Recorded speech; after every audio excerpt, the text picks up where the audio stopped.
we have the sun behind us, sort of, and we are heading out away from Huahina now because we're heading to Raiatea. I mean, even though, like, you think, well, I wish I had a catamaran in these situations because you kind of only have about a metre and a bit. Even catamarans can hit the bottom as well, and so it doesn't, you know, you're never really safe. You've got to always be careful. There's 8 6mm rivets, aluminium rivets missing off the bottom, which is worrying. Hi, my name's Amelia. I'm a workaway on another boat, but I'm joining for the hike today and I'm very excited. The perfect pearl.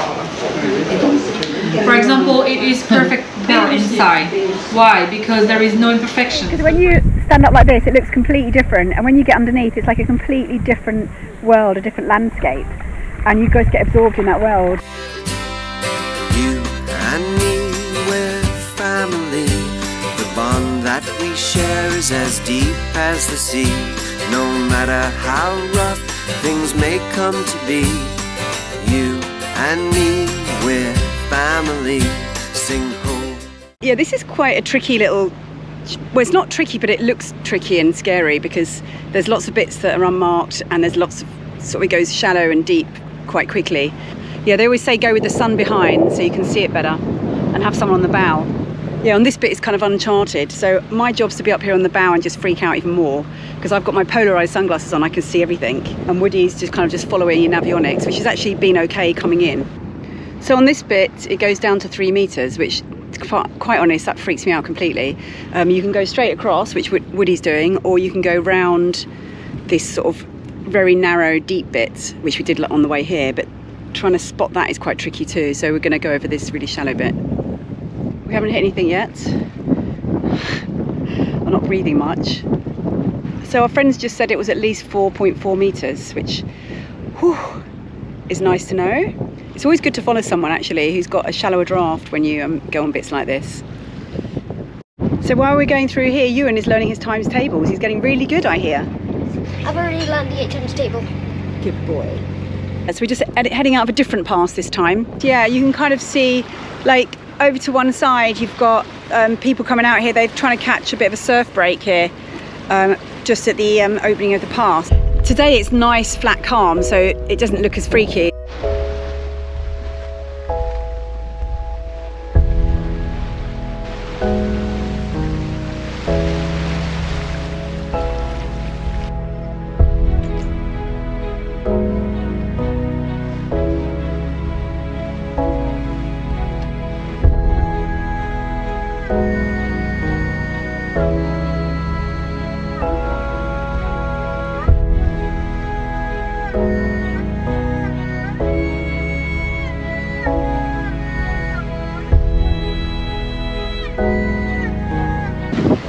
Some rivets missing off the furler at the bottom of the Genoa.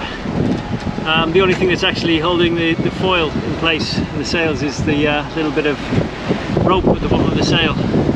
It's a bit worrying. So there's 8 6mm rivets, aluminium rivets missing off the bottom, which is worrying. It's a good job we're going to Raiatea because I know that there's a boatyard there, so hopefully we can pick some up there, and hopefully the sail will stay in place until we get there. It's only a 3-hour journey, but it's going to be a long 3-hour journey. I'll never be able to take my eyes off that furler. Why do they have rivets if it's such old technology? Like, why don't they have, like, screws or something?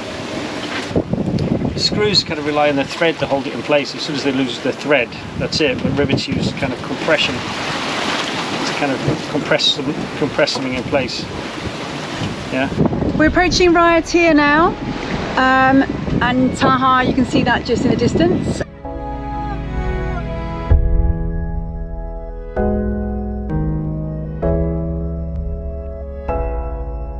I don't know why some people are in such a rush, because, you know, here we are lazing about in these Pacific Islands, and some people are in such a rush they've got to get through that pass before you know. So I'm in no hurry, but he did cut me up a bit, I've got to say.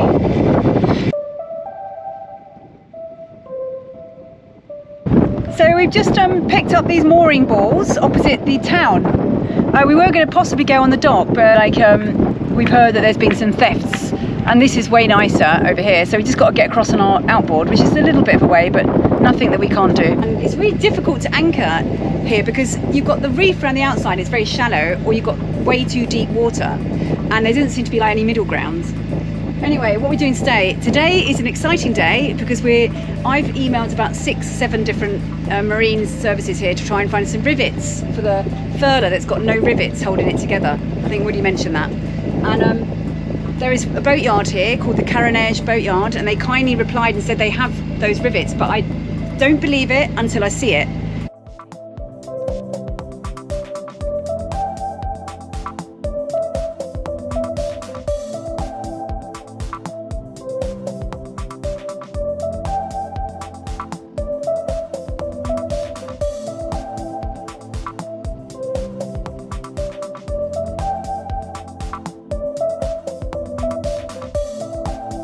Oh, here, Magazan.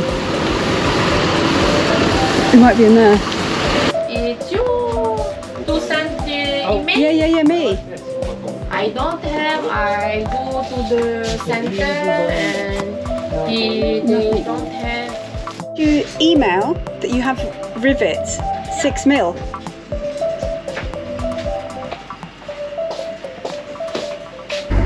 I am very happy because I emailed so many people, and we went to the other place opposite. I thought it was her and she just got it wrong, but it was here that they had them.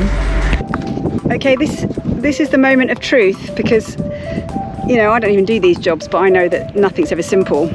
From finding out what the problem is to finding out how you're going to fix it, and then how you're going to get the parts or the tools to fix it. And you know, if you've achieved all of that, you're doing quite well. But then the actual fixing is probably where things get really complicated. So we'll see how this one goes. She's now an expert Duralac putter runner, and that's official. This is Duralac. It's anti-corrosion jointing compound, and it stops any galvanic corrosion between two different metals. Even though I've got aluminium all around, it's still good to try and keep them as isolated as possible.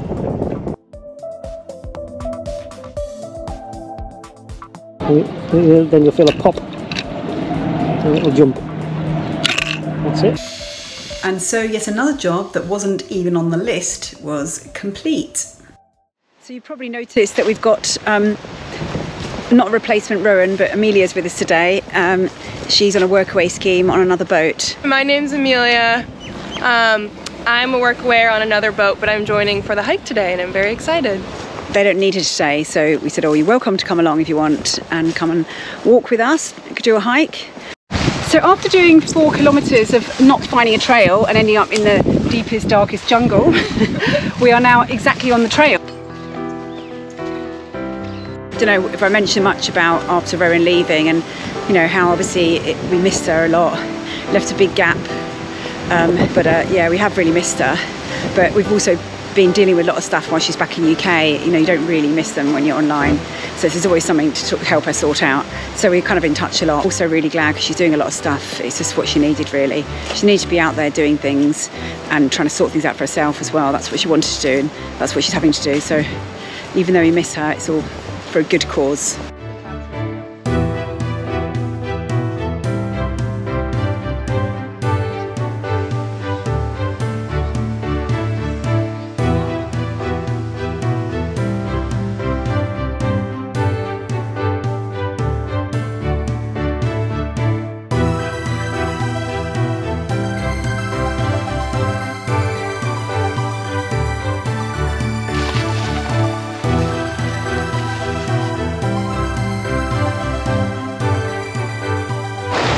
So these leaves look like ordinary leaves when you just look at them, but on the underside you can see they actually have reddish undersides, and this is basically to absorb as much light as possible, because a lot of leaves, like normal ones, they just have a green bottom, so that any light that gets lost just goes straight through them. But with the red version, the light gets bounced off the bottom of the leaf and back into the like chlorophyll cells. Now basically photosynthesis can happen with the light that was actually meant to go all the way through. A lot of the leaves here are actually really big, and this is to outcompete the other leaves for space, because if you have lots of small leaves, then light can get through and it'll feed the other plants which you don't want. So if you have big leaves like this, then no sun will get through, and then all the other competition, basically all the other plants will die. So they don't have enough sun, so you're the only plant. It's like survival of the fittest. It's a lot easier going down than it is going up. Oh, good, yeah. This is BBC News.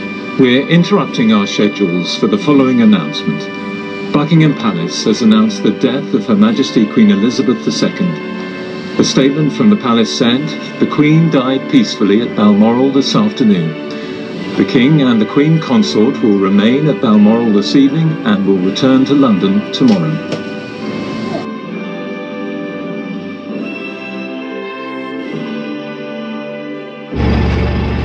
Yeah, so we just heard the announcement on the radio that the Queen's died, which is a bit of a blow. And I know it wasn't unexpected, but still, it does feel like it's the end of an era, and it just feels like our grandmothers died, really. So it's a bit of a shock.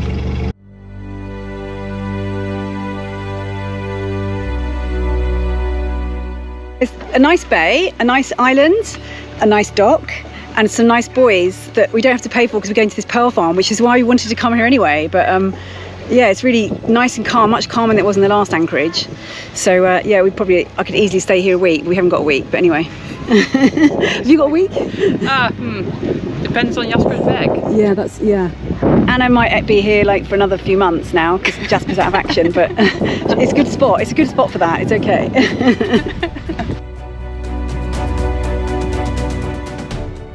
The world's biggest pearl is like about that big, but no, this is the world's biggest pearl, obviously. Yeah. Here we are at the pearl farm. We're quite excited because none of us have actually been to a pearl farm. We've been to the museum, but we haven't actually learned about how they actually make them, so let's see what it's like. Oh, there's so many avocados on this tree. I think it's pretty clear the avocados. Dad? So this is a genuine South Pacific pearl farm. It's called Champon Pearl Farm, I think. And they provide free moorings for passing yachties to come in and have a tour, find out how pearls are made, and buy some pearls. Pinctada margaritifera is the Latin name for the black-lipped pearl oyster. She told us how pearls are made and how a small nucleus from a Mississippi River clam is placed inside an oyster with a graft from another oyster, preferably one with the most colourful mother of pearl inner shell. You see all the different colors? Can you see it? Yeah, greens. Yeah, greens, aubergine, white, yellow. So these oysters then grow the mother of pearl material around the nucleus for over a year. The pearls also filter nitrogen from the seawater, which helps them grow, and this in turn leads to healthier marine life and increases biodiversity. We're going to harvest them in different categories: size, shape, out. So you can create like 5 pearls from one week. Oh, okay. Yeah. So we have to wash our hands before going into like the pearl room. I think so we don't like contaminate the pearls or something. The perfect pearl. For example, it is perfect pearl inside. Why? Because there is no imperfections. The pearl is free. That's why we set pepper and drill. It's actually moving on the cage. Yeah. She told us that every year they graft about 40,000 pearls a year, and currently have about 100,000 pearls at various stages of growth. Yeah, so we thought Ron would like a pearl, yeah, because we thought it would be nice. So I was looking around, and I know she kind of likes white, like light colours. So I thought of about this one. It has a few chips in it, but not everything's perfect, and that's what I like about it. I think Ron will like it. But it's a lovely spot here. It's very sort of iconic, sort of South Pacific. Pearl boats and nets. Lovely little tree house there for the kids to play in.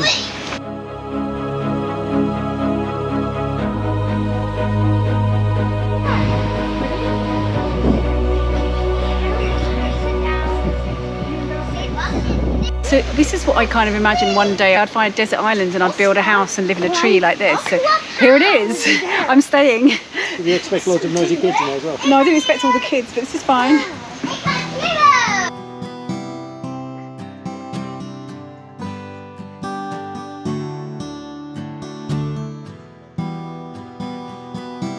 This is the traveller's palm, and its leaves are fanned out. It's a very unique look, and the reason they're fanned out like this is so they can catch as much sun, and I'm pretty sure it's because when the sun goes across the sky, all the leaves can have different like angles of sunlight. For example, the leaves over here will have enough sunlight when the sun is high in the sky because it'll be straight on the leaf, but leaves up here will have sunlight when it's when the sun is setting, because the direct light will come across here like that.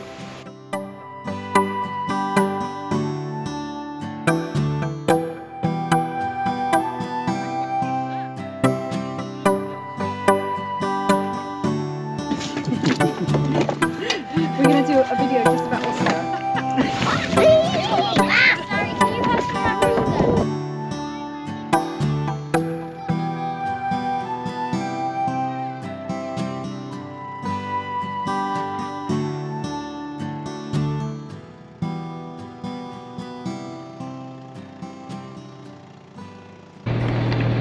So we're on the move again. We're going to go around the other side of the island because we've heard there's some really nice coral gardens and some really nice snorkeling.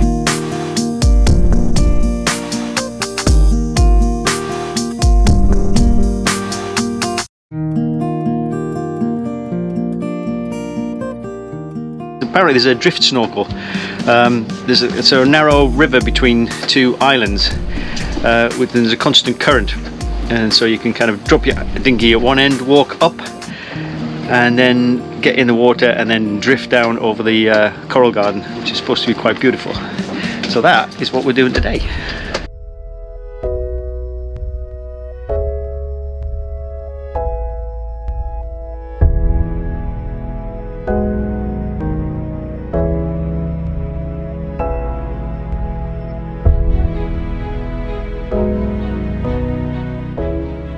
This is a resort island. We're not even sure they're supposed to be on here, but we're going to have a walk along anyway and ask if it's okay. We'll maybe buy a drink at the bar if that helps.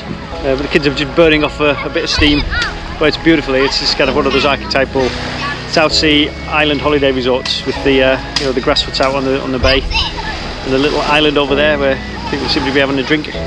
Well, this place is incredibly beautiful, and there's this lovely wedding going on. I've got to get out of the way of the photographer, but this couple have just, they probably just got married, and they're now in this boat being paddled out to this little island where they're playing the drums.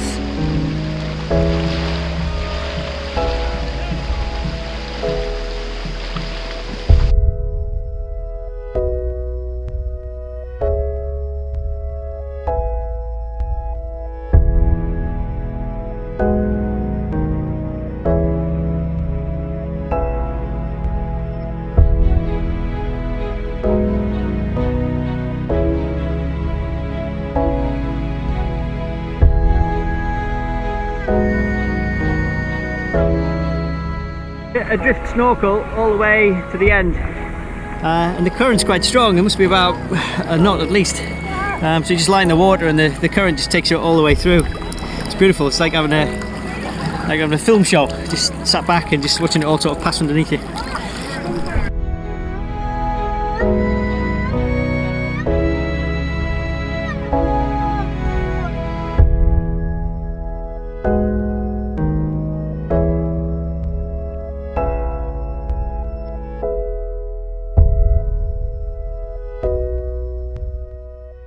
This is really cool. It doesn't look like it from the top, but when you get in there, it's beautiful. Just going through, you're just drifting with the current. From the surface, it doesn't look like much, but actually, just a couple of inches under the water, and it's absolutely beautiful.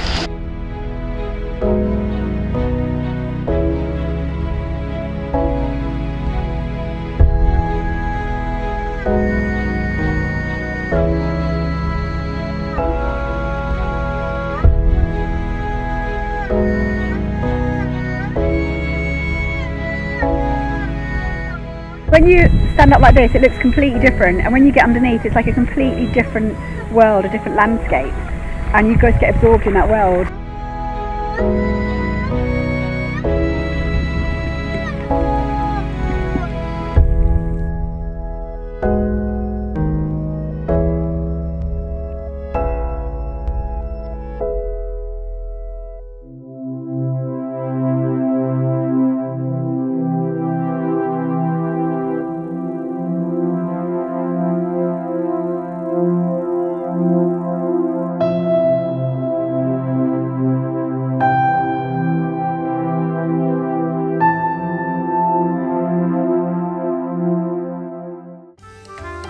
So stay tuned for more adventures as we sail around the world. If you want to find out how to fix your boat, go to our Mothership maintenance channel, and if you've got any questions you want to ask us, join our Patreon family. I had a dream last night about a boat. It was pink and green with a stripy mast. It had spotty sails and a golden flag. I said, hey, I had a dream last night